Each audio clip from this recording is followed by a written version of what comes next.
guys, welcome to my channel. Sushant 24 साल का दिखने में डिसेंट और स्मार्ट लड़का था। अंकिता को उसने पहली बार एक शॉपिंग मॉल में देखा था। अंकिता देखने में किसी परी जैसी थी। सुशांत को अंकिता को देखते ही पहली नजर का प्यार हो गया।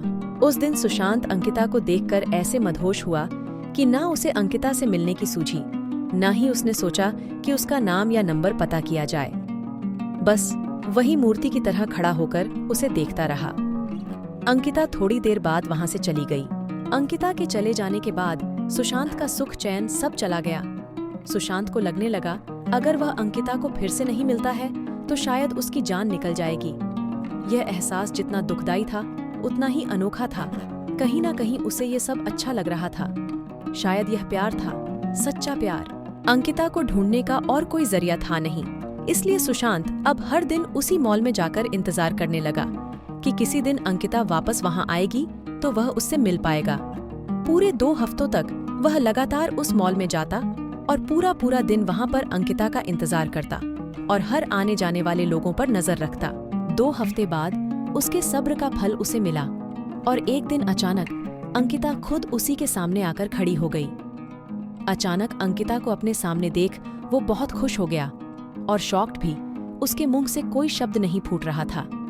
जब काफी देर तक वह कुछ भी नहीं बोला तो अंकिता ने उसे कहा, क्या हुआ?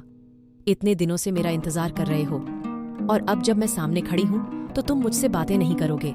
सुशांत ने चौंकते हुए कहा, हाँ करूंगा, बिल्कुल करूंगा, लेकिन पहले यह तो बताओ तुम्हें कैसे पता कि मैं इतने दिनों से यहाँ तुम्हारे लिए आता हूँ? अंकिता ने कहा, मुझे यह सब इसलिए पता है क्योंकि जिस दिन से तुमने मुझे देखा और उसके अगले दिन से तुम यहाँ हर रोज मेरी तलाश में आने लगे, उसी दिन से मैंने भी तुम पर जासूसी करना शुरू कर दी थी। सुशांत के मन में एक और सवाल उठा। उसने पूछा, अच्छा, यह तो समझ में आया कि तुमने मुझ पर बरोबर जासूसी की है, लेकिन फिर भी यह क्लियर नहीं हुआ कि तुम्हें कैसे पता चला कि मैं तुम्हारी तलाश में यहाँ पर आता था।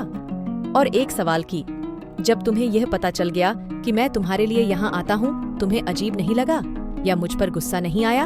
अंकिता ने कहा, अगले दिन आकर जब तुमने मेरे बारे में उसी दुकान में पूछताछ की जहाँ से मैंने खरीदी की थी, तो उस दुकानदार ने तुम्हें तो मेरे बारे में कुछ भी नहीं बताया, लेकिन मैं उसकी रेगुलर कस्टमर हूँ, इसलिए उसने फोन करके तुम्हारे बारे में मुझे सब कुछ बता दिया था।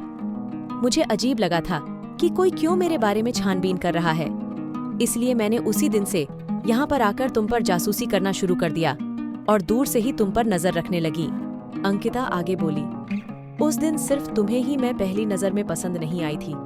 मैंने भी तुम्हें मॉल में देखा था और मुझे भी तुम अच्छे लगे थे, इसलिए जब मैं तुम पर नजर रखने लगी तब मेरे मन में तुम्हारे बारे में और ज्यादा जानने की मंशा जागी।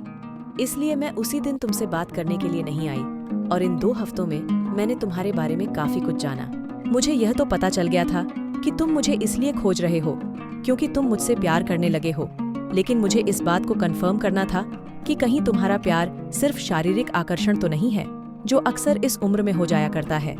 लेकिन जैसे जैसे दिन बीत गए और मैंने देखा कि तुम बिना धीरज और उतनी ही शिद्दत से मेरे लिए यहाँ आते थे और मुझे तलाशते रहते थे, तो मुझे यकीन हो गया कि यह महज एक आकर्षण नहीं है, बल्कि तुम सच में मुझसे प्यार करने लगे हो। और इस बात को तब और ज्यादा मजबूती मिल गई जब मैंने देखा कि मॉल में मुझसे भी ज्यादा सुंदर लड़कियां तुम्हारे पास से गुजरती थीं, लेकिन तुम उनमें सिर्फ मेरा चेहरा देखना चाहते थे।